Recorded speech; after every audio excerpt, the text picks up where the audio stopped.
Alors bonjour monsieur. Bonjour. Présentez-vous à la presse. Je suis Florentin Moussavou. Vous êtes ici au siège de mon parti, Conscience et Action Citoyenne, CAC, et je suis le président de ce parti. Alors c'est vrai que vous n'êtes pas encore installé, donc quelle sera la nature de votre contribution dans le travail de la dite assemblée? Bien, merci de m'interpeller à ce sujet. Vous le savez, en effet, j'ai été nommé en compagnie d'autres compatriotes vice-président 3 de l'Assemblée nationale de transition. À ce titre-là, nous avons tous pleinement conscience que depuis le 30 août, notre pays est entré dans une nouvelle ère, une nouvelle dimension. C'est un nouveau cycle. Et en tant que citoyen, en tant que cadre politique, et moi, président du parti, je salue pleinement cette opportunité qui est offerte à notre pays de passer d'une ère à une autre. Ce changement cyclique nous permet d'envisager l'avenir autrement, avec en plus des perspectives optimistes. Et en ce sens-là, en tant que membre du bureau de l'Assemblée nationale de transition, je prends pleinement conscience de la dimension des charges qui nous incombent. Et que, à ce titre-là, aux côtés de nos autres compatriotes qui ont été désignés comme moi, y compris au Sénat, nous avons pleinement en tête qu'il nous faudra nous concentrer et nous consacrer totalement au devoir qui nous est confié. Cette mission est une mission importante parce que notre pays a besoin de se restituer, se repositionner et regarder devant en rassurant, en profitant de ce que l'enthousiasme populaire que nous constatons, que nous observons, ne soit pas trahi en cours de route. Nous avons donc besoin de compter sur l'adhésion définitive de ce peuple-là, qui a besoin de croire qu'un avenir est possible. Donc les désirs d'avenir de nos compatriotes, nous avons l'obligation de les accompagner utilement. C'est cela, le sens du devoir. Alors quels seront pour vous prioritairement les textes à adopter? Mais vous le savez, le CTRI,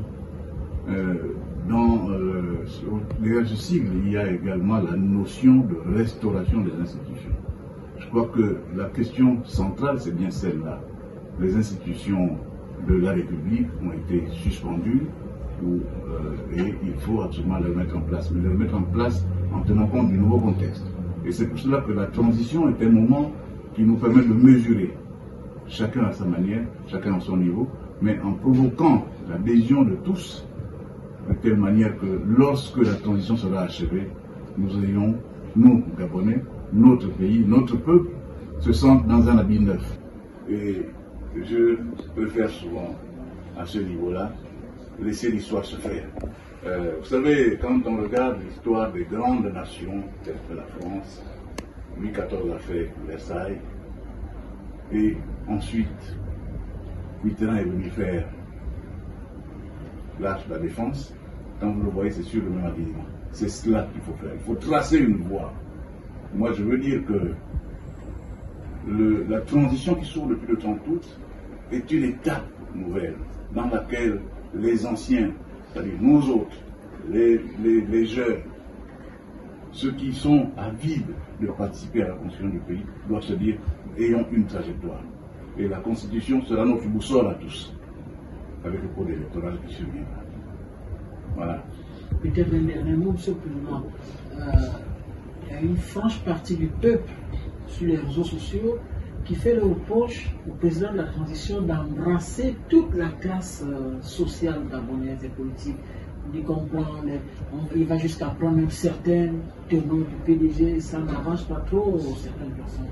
Le fait d'associer tout le monde dans la transition. Mais je vais vous dire, mais je baisse même un peu le ton parce que en adoptant le ton de l'humilité, il faut bien que moi, à mon âge, avec mon expérience, je suis admiratif devant le savoir-faire, le savoir-être que manifeste le président de la transition.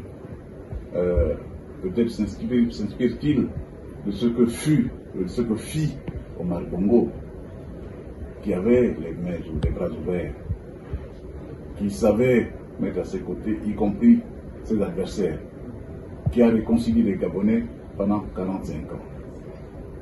C'est cela le Gabon. Tous les enfants du Gabon, quoi qu'ils aient fait, où qu'ils aient été, quoi qu'ils aient dit, sont les enfants du Gabon. Ils le demeureront. Mais le Gabon ne se construira qu'avec les Gabonais. Et donc, celui qui prend les rênes du pays doit savoir écouter, doit savoir pardonner, doit savoir donner.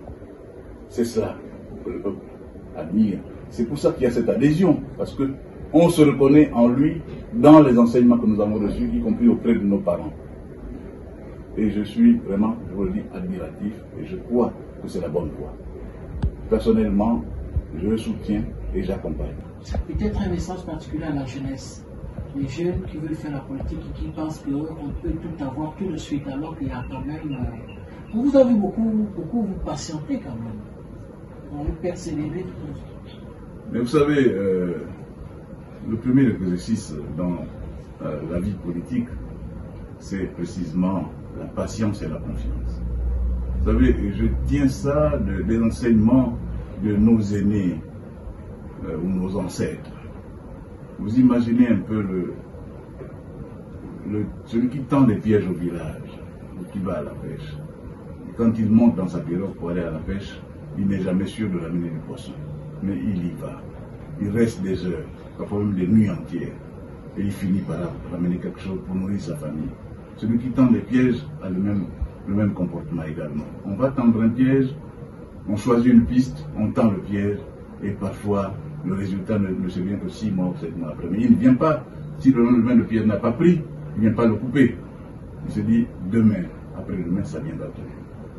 La jeunesse aujourd'hui doit apprendre à ne pas opter pour la facilité du raccourci. Ce sont les raccourcis qui nous ont menés là où nous sommes aujourd'hui. La transition qui est en train de s'ouvrir et la volonté de restaurer les institutions vient aussi de ce que beaucoup de nos compatriotes ont fait le choix du raccourci. On nous apprenait à l'école, dans les cours de calcul, que la ligne droite en géométrie est la ligne la plus courte, mais parfois la plus courte, mais pas forcément la meilleure. Il faut que les Gabonais réapprennent la patience. Que les Gabonais, en réapprenant la patience, apprennent aussi la confiance. Si nous ne nous faisons pas confiance entre nous, il est impossible, même dans le cadre de la transition, de faire avancer ce pays. Nous ayons, nous, Gabonais, notre pays, notre peuple, se sentent dans un habit neuf. Mais un habit neuf saillant, un habit neuf pas contrariant, pas trop ample, mais pas trop étroit également. Nous avons donc besoin de nous repositionner comme des citoyens de ce pays, prêts à participer au devenir et à la construction. Alors, concernant la Constitution, quelles sont les dispositions qui pourront faire l'objet d'une révision? Écoutez, là vous anticipez. La Constitution, c'est un tout. C'est la loi fondamentale. Si elle est suspendue aujourd'hui, s'il faut qu'on se penche sur la Constitution, nous avons besoin de tout toiletter. Il n'y a pas une disposition singulière à toiletter. Donc c'est depuis le préambule jusqu'aux dispositions finales. Il faut tout remettre en ordre en tenant compte des réalités du moment, mais également surtout des intérêts du peuple gabonais et des intérêts de notre nation ensemble. Voilà. Non, peut-être, Monsieur le Président, nous dire quand même le sentiment qui vous anime. Vous animez un parti politique depuis quelque temps qui, je pense, qui n'a pas 20 ans dans le sillage de la démocratie gabonaise, et aujourd'hui, vous vous affirmez de plus en plus, peut-être un secret pour les jeunes pousses de la démocratie gabonaise. Mais mon parti Conscience et Action Citoyenne a été créé exactement le 7 mars 2018. Donc il a aujourd'hui 5 ans et quelques mois. Mais il s'est positionné sur l'avant-scène politique sans complexe, et nous travaillons, nous sommes présents, profitant, peut-être il faut le dire, de la notoriété du président que je suis, parce que j'ai un parcours. Le parti est tout jeune, mais moi, président de ce parti, j'ai aussi mon parcours que je mets en exergue pour permettre aux militants de savoir se positionner, se situer et participer à la vie publique au même titre que les autres, sans aucun complexe. Et mon parti est conçu de telle manière que nous nous considérons comme des citoyens de ce pays, des citoyens dignes, des citoyens engagés, des citoyens présents, participants, actifs, c'est cela. Et nous allons sur le terrain, tel que nous sommes, avec nos idées, en conceptualisant, en pensant que le pays a besoin de vivre grâce à nous tous. C'est cela que nous offrons à ce pays. Donc CAC est un parti qui est présent sur l'avant-scène, qui ne s'est jamais considéré comme le petit frère ou le cadet ou le neveu de tel autre parti. Et nous avançons à notre rythme. Peut-être un message particulier à la jeunesse. Les jeunes qui veulent faire la politique et qui pensent qu'on peut tout avoir tout de suite, alors qu'il y a quand même... Vous avez beaucoup vous patientez quand même. On veut persévérer.